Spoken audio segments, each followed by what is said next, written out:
now is Andrew Tate, whose videos have been viewed billions of times online, but he's been banned from pretty much every mainstream social media platform, including Twitter. Andrew Tate, welcome back to Piers Morgan Uncensored.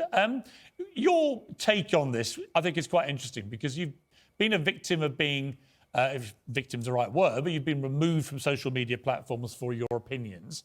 Elon Musk has dedicated himself, he says, to restoring free speech. Do you think that's going to include you, for example? I don't think it matters if it includes me or not.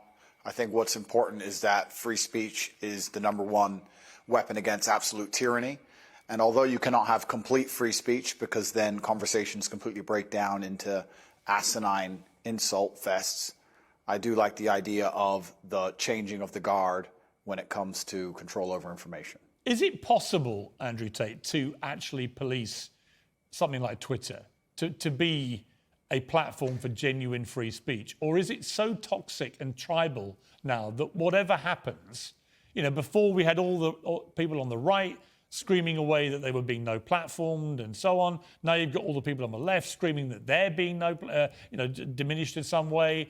It's very tribal, very toxic. Can Musk cut through that? And if so, how?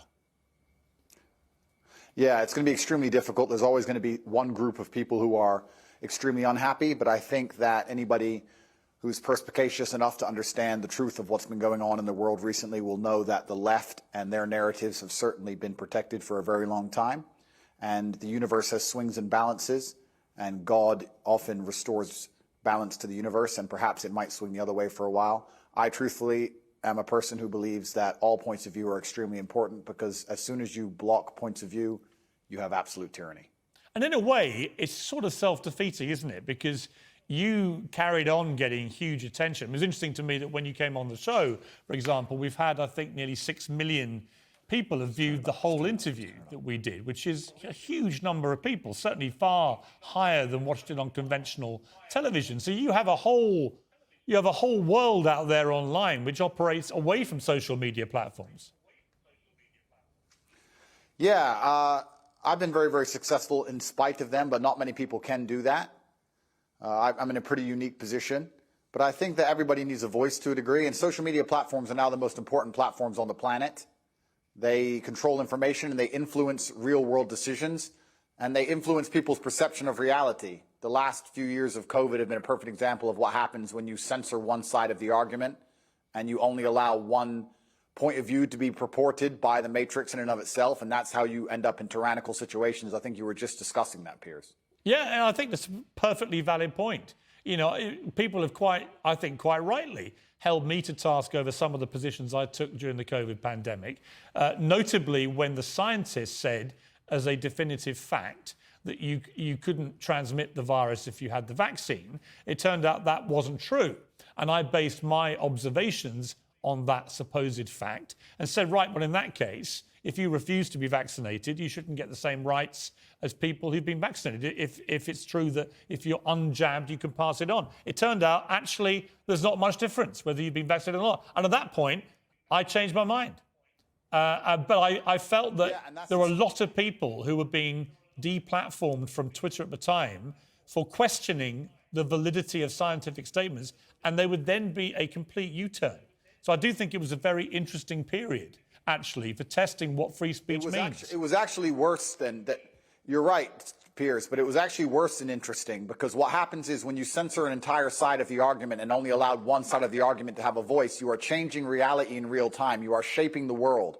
The only reason that scam continued as long as it did, and the only reason people didn't get to see their own parents get buried, and the only reason people sat and missed cancer appointments because they were scared of the common cold, was because they were censoring anybody who said anything contrary to the purported version of events that the mainstream media decided they want the entire world to swallow. It's beyond simply interesting, and it's beyond simply funny or coincidental. Yeah, I mean, I will challenge you on one thing. It's not the common cold, right? COVID-19 has killed 6.6 million people. It is one of the most deadly viruses, certainly of our lifetime. So it wasn't the common cold, but I do think it is completely justified for people to say we should be more cautious, I think, about accepting during fast-moving pandemics the word of scientists as being sacrosanct, because on a number of things, from the use of masks to the efficacy of vaccines in preventing transmission, they did massive U-turns.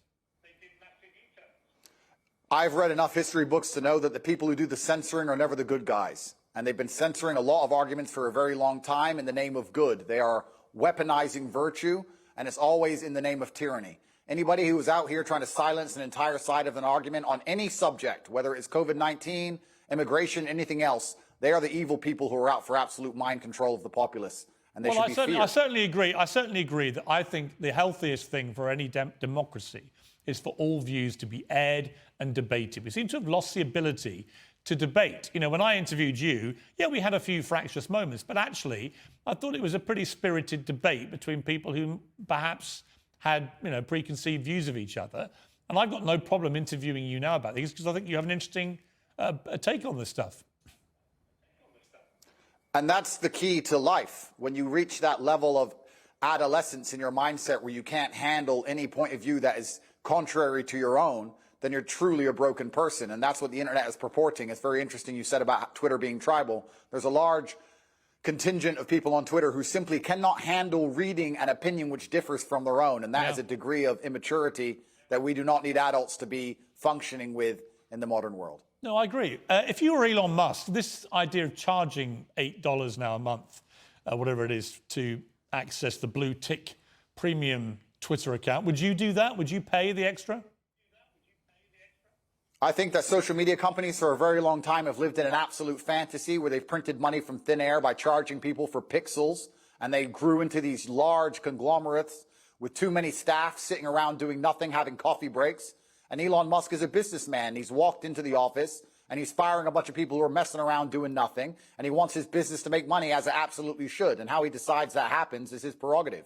I don't see why we should sit and accept that a website needs 200,000 people sitting around discussing in long meetings, sitting on beanbags about policy of human rights of some garbage, when he's come along and said, no, I'm a businessman. We're going to charge for our service. We're going to reduce the number of staff, and we're going to be a functional, coherent company, as they should be. And it's his prerogative to do it, as he's bought the company. I think he can do whatever he wants. Yeah, I mean, I don't disagree, because I remember the appalling censorship of the New York Post exclusive about Hunter Biden, the son of the president, about his laptop. This is 3 weeks before the election that Joe Biden won. He was heading, you know, to a possible victory, but it was tight. And that story, they reckon, could have tipped it either way. But it was completely suppressed and censored, starting with Twitter, then Facebook, then others. Twitter literally locked out the New York Post account for 2 weeks for breaking a completely true story. I thought that was shameful.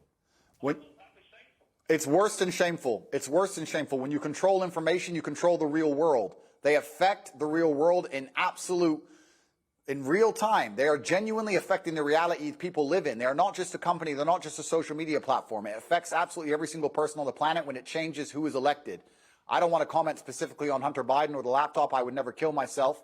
But I don't think it's fair that they would hide certain key information that close to an election. And the fact that they've done that was done specifically to affect the world that we all live in. And we all have to suffer the consequences of those things. So to sit and say that these companies can just do whatever they want and they're private, etc. No, free speech is beyond important for democracy. It's important for the reality that we exist under. Andrew Tate, thank you for joining me. I appreciate it. Thank you, friend.